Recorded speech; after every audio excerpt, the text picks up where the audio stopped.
Hello mga viewers, good day.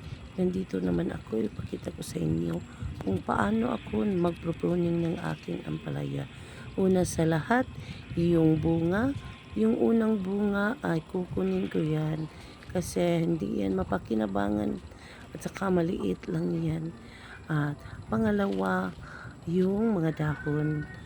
Tingnan nyo guys, pinutol ko yung mga unang dahon, yung mga yellow, yung mga luma na.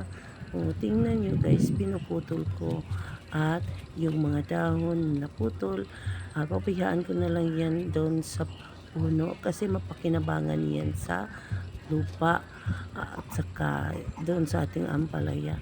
At saka guys, ang pangkatlo yung sucker guys kasi mabilis yan kumakain ng vitamins.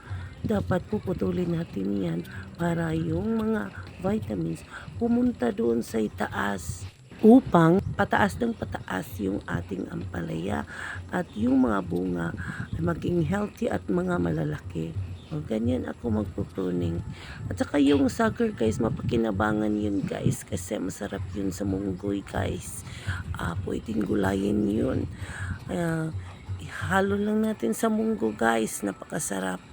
Pero wag niyong isali yung katawan, yung mga matitigas ng stem kasi mapapait yun. Hindi pwede yun.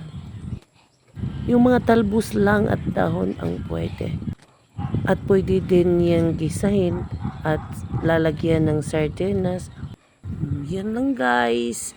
Thank you for watching. Please subscribe my YouTube channel, Country Vlogs.